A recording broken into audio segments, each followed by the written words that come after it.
days of separation mean in the law? Huh? Purification. What? Say it loud. Purification. So what do you think his people going through right now? Purification. What's up? It's a purging process. Hallelujah. We're going through purification. That's why this whole process of receiving the baptism of the Holy Spirit and all these other things was a part of it, because he said he's coming back for a church with what? Spot or blemish. So that means you've been purified then, right? Yes, sir. Because church mean what? People. The people Gathering the saints. gathering the saints. Do this make sense? Hallelujah.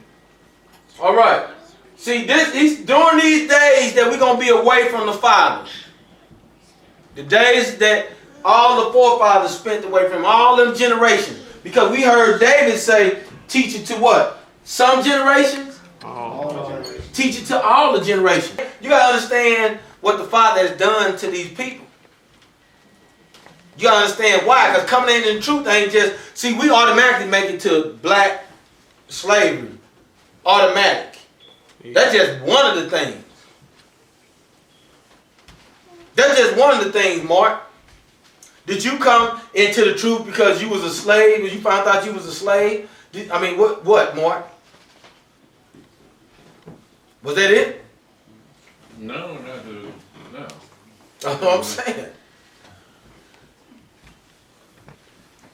But that's the number one thing we want to give to people. We want to give people that we black and we was the slaves, and this is the number one thing we want to give to people. But we never preach salvation. We never preach Christ to them. We never preach that what it said about the Torah is the truth. And then Yeshua turned around and said he is. He's the way to what? Truth. He is the truth. David said, your Torah is the truth. Right? Yes, sir. You got to put it together, man. You got to quit just sitting down reading and chewing gum. I read today. You got to get understanding. All right? Look what's going on. During the time we're away from Yah, we're going to forget his laws. We're going to forget all his commandments, all of them. All his judgments. And we're going to go astray as to, look at this, new moons, Sabbaths, festivals, jubilees, ordinances. Hallelujah. Let's go astray. Forget. Huh? Turn aside. Go off course. Go off course. See, because this is the thing, Pat. See, this is where we get tight with this. Y'all see these children running around here, and you know the law, and you don't say nothing? Because them ain't your children? I thought we were the people of Yah. You see what I'm saying? See, that's part of it. That's part of it. Us keeping the righteousness of the Father. Let's go to the next one. All right. Now, these are some words that's going to be found in this reading. These are some words that's going to be found in this reading. All right. The first one is abrogate. All right. And it says, according to the English, to annul by authoritative act, to abolish by the authority of the maker or his successor, to repeal, apply to repeal of laws, decrees, ordinances, the abolition of customs, first attested in the early 16th century, to put an end to do away with, first attested in the early 16th century, block a process or function. No Hebrew meaning. All right, let's go to the next term. Gentiles. According to the English, Gentiles is non-Jewish, heathens, pagans, tribal, national, alright, of or pertaining to gens or gents, alright. In the Hebrew, means goy, alright. Apparently from the same root as Hebrew 1465, a foreign nation. What did y'all say he's going to send his people to what? Foreign nation. Let's turn to Acts chapter 6, verse 7. 7 verse 6? Is it 7, 6? 7:6. Alright, let's go. And Elohim spoke in this way, that his seed will be sojourning in a foreign land. Wait a minute.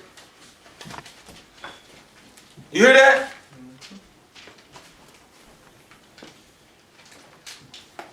That his seed was going to be sojourning where? Let's go. And that they would be enslaved and mistreated for 400 years. Now you hear that? Did you hear it?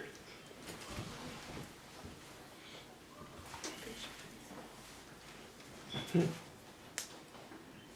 why you gotta listen. He said his people was gonna be sojourning in a foreign land. And they was gonna be enslaved, Amari, for 400 years. Now this is the trip right here, because see, people that try to make that out of Egypt, was Egypt foreign to them? Never. They was going back and forth to Egypt. But we were strangers in that land.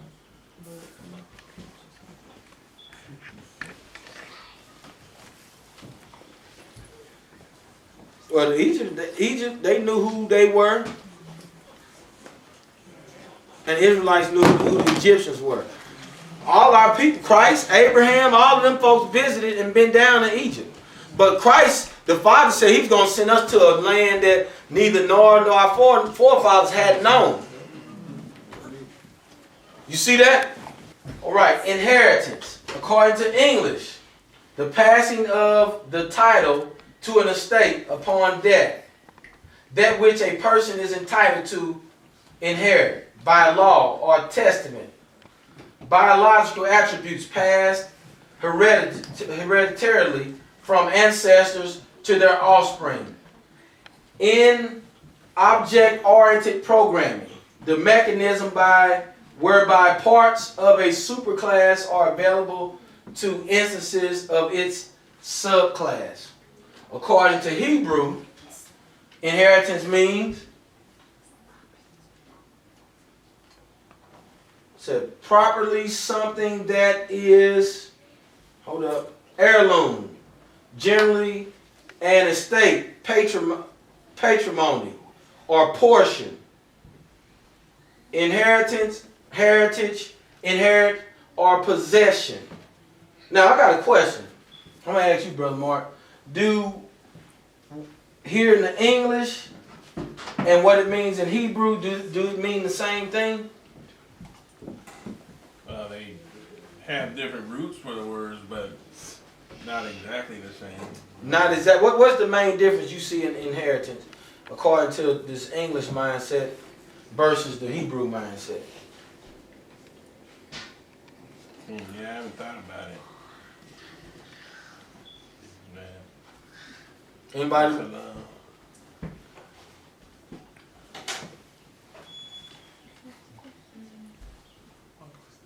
Brother Chris? I believe the English mindset, when they say inheritance, it's more of the possessions that are passed down. But in the Hebrew mindset, it's more the inheritance of Abraham, Isaac, and Jacob.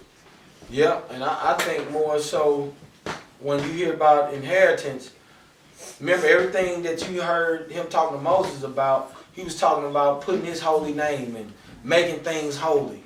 And so for him, in the Hebrew mindset, he has a election of things that can be obtained not only through by law or by family, which some of these things you can do here, but I think it's more so by designation of the Father, opposed to designation by the laws of the land or anything else. Because just because we was family or kin or bloodline to Abraham, Isaac, or Jacob, don't mean that you're gonna get it, right? This is my main thing when we begin to look deeper in that reading right there in Jubilees, is that all of us who are looking to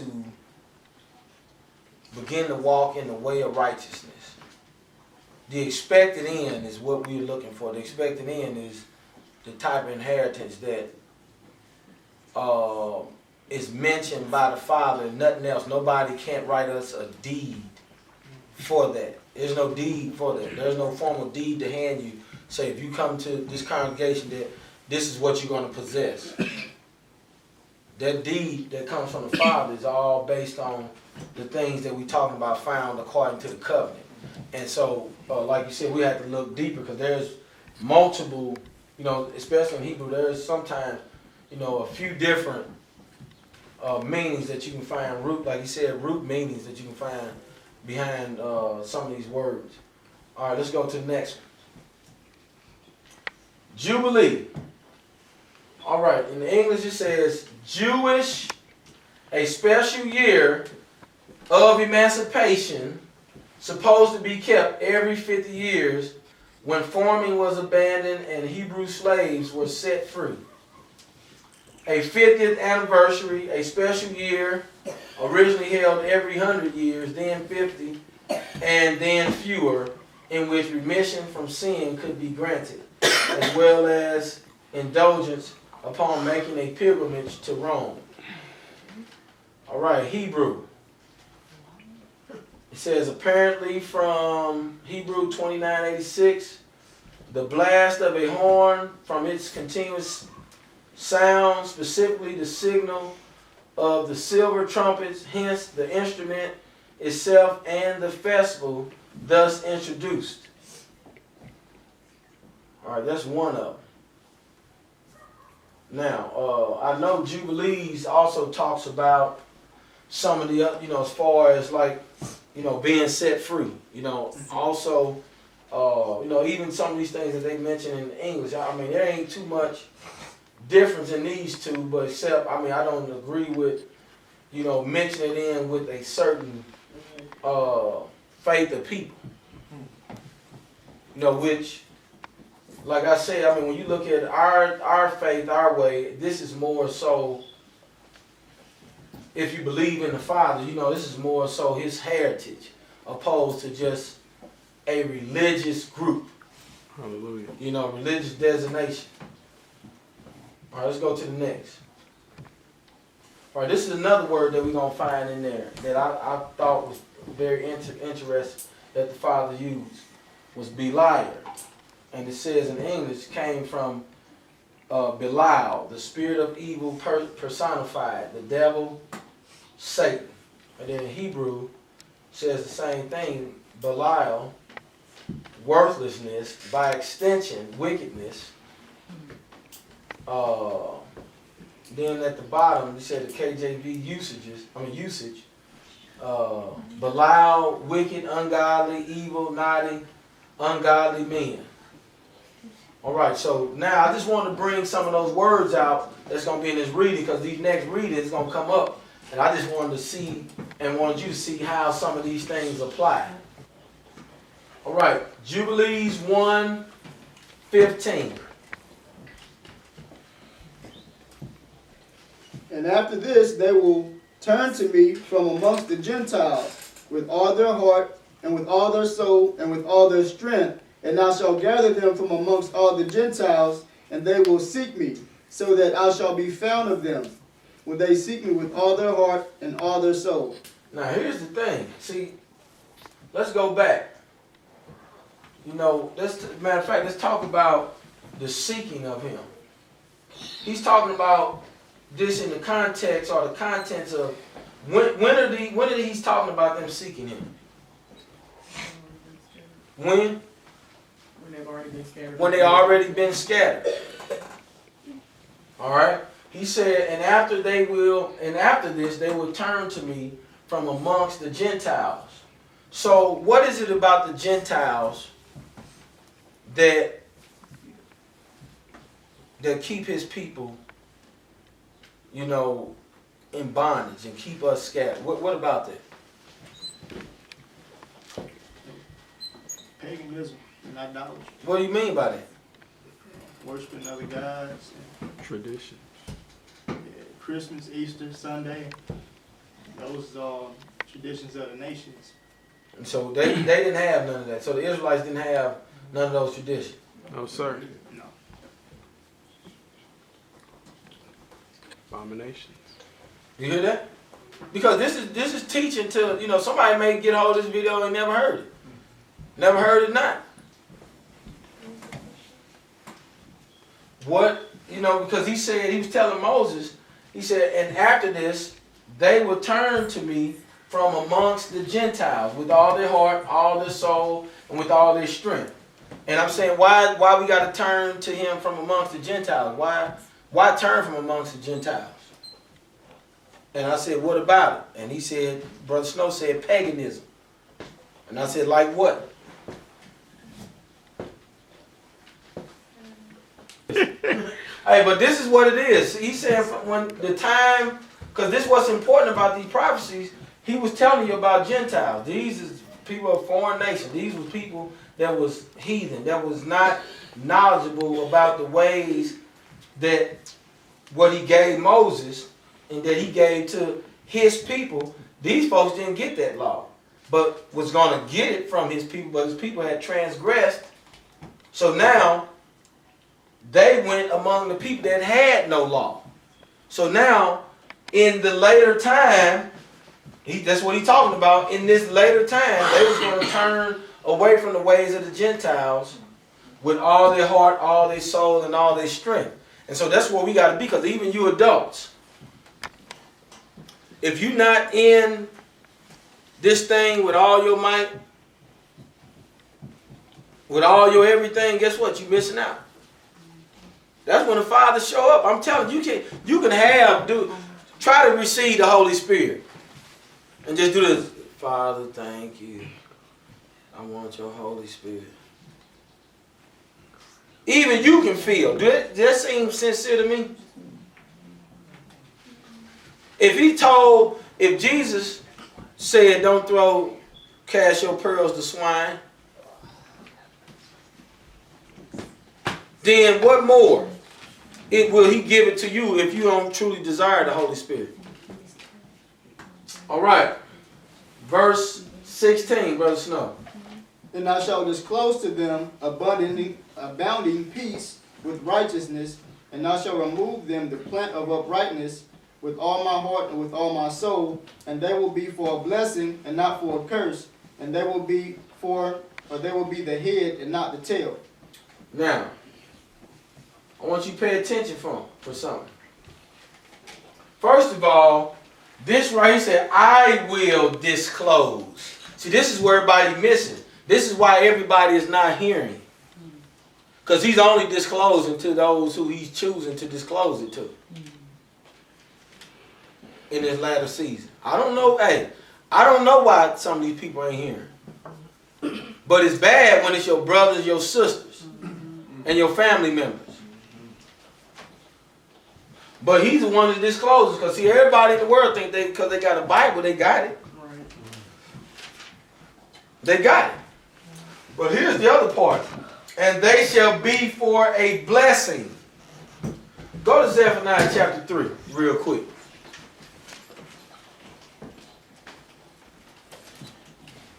See, this is how you know these are the signs of latter season. These are the signs of latter season. Read that. You got that. For wait ye for me, saith Jehovah, until the day that I rise up to the prey. For my determination is to gather the nations, that I may assemble the kingdoms, to pour upon them mine indignation, even all my fierce anger. For all the earth shall be devoured with the fire of my jealousy. For then will I turn to peoples of a pure language. Then will I turn to the peoples of a pure language, that they may call upon the name of Yahuwah.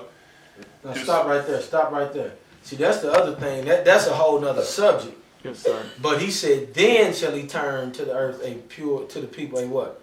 Pure A pure nation. language. So everybody that got these 1,000 pronunciations of his name that we be fighting over, that Satan is used to divide and conquer.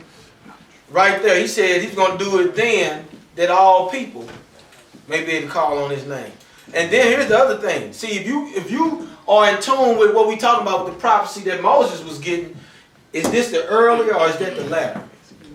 See, that's the latter. You gotta be concerned. You gotta start discerning where we at in this thing. Finish reading, Brother Mark. For then will I turn to the people of a pure language, that they may call upon the name of Yahuwah to serve him with one consent. From beyond the rivers of Ethiopia, my suppliants, even the daughters of my dispersed, shall bring mine offering. That's 10. All right. Now, in the scriptures, you got that in the scriptures. Yeah. What was that last verse? Verse 10. Verse 10. What does it say in the scriptures? 3, chapter 3, right? Yeah. From beyond the rivers of Cush, my worshippers, the daughter of my dispersed ones, shall bring my offering. Now, in this, the Father was talking about people bringing his people as offering. He was talking about that in Zephaniah. Am I correct?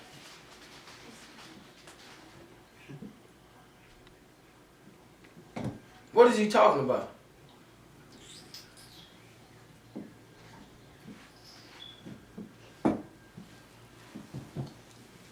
If somebody's gonna bring you as an offering to Yah, what is it? What are we talking about?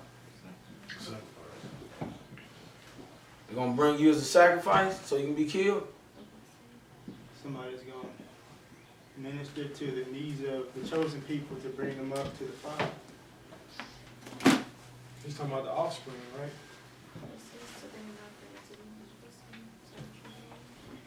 What you say?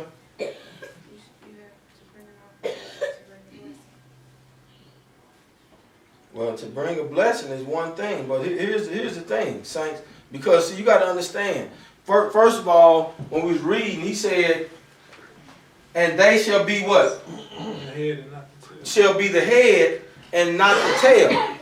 But what did he first say in Zephaniah about all the nations? What was he doing with all the nations?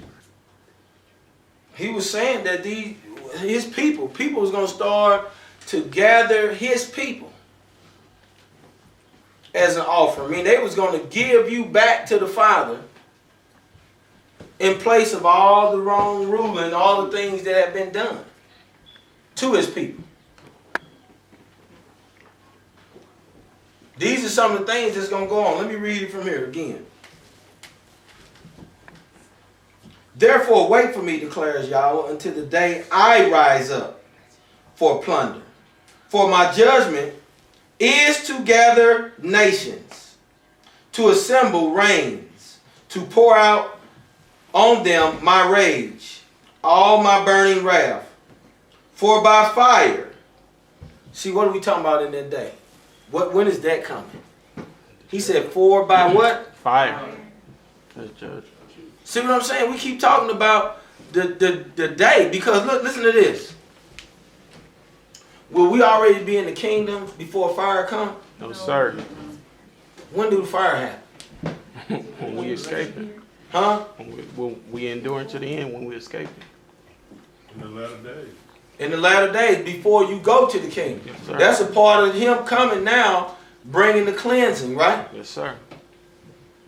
He washed the earth the first time by water. This time he's going to cleanse it by fire. Try it in the furnace. So it's going to be people that's going to be surviving. Look at this. For by fire of my jealousy all the earth shall be consumed. For then I shall turn unto the people.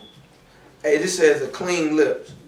So that they all call on the name of Yahweh to serve him with one shoulder. From beyond the rivers of Cush, my worshipers, the daughters of my dispersed ones, shall bring my offering. His offering is his people. That's what he coming back for.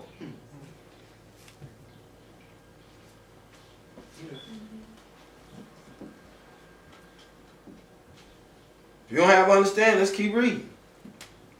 In that day you shall not be put to shame for any of your deeds in which you have transgressed against me.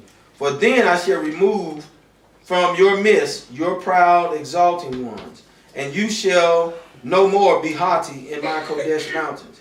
But I shall leave in your midst an oppressed and poor people, and they shall trust in the name of Yahweh. The remnant of Israel shall do no unrighteousness, and speak no falsehood, nor is a tongue of deceit found in their mouth. For they shall feed their flocks and lie down with none to frighten them. Now, the other reason why I went there, because when I was talking to about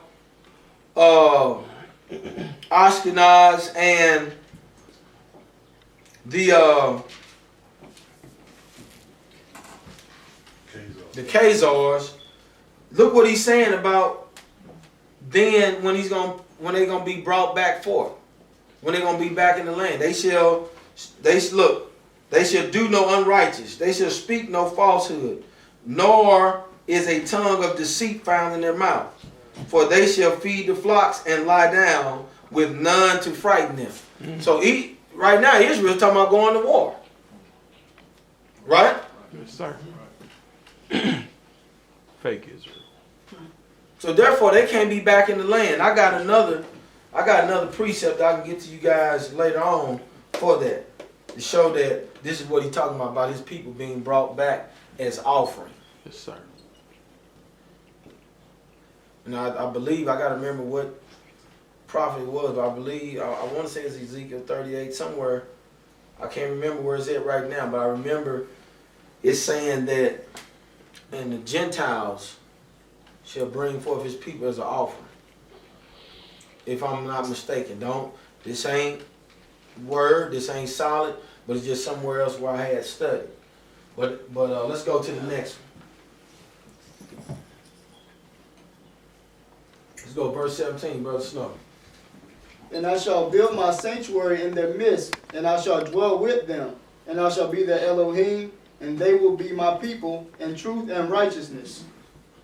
They shall be my people in what? Truth. So what are we getting restored back to? Truth and righteousness. What is true? Yeshua. The law, the king. The word made flesh. So we getting restored back to the way that Moses is getting right now. So all of this goes together. That we talking about. So you got to understand there's no difference. See, this is where the big disconnect is for those of people who have not heard yet, who have not woken up, who have not, been yet brought to the same knowledge that we have. These things are coming off our eyes. So what this message objective is for people like us that are the men in this congregation to really judge amongst each other, to go out this way.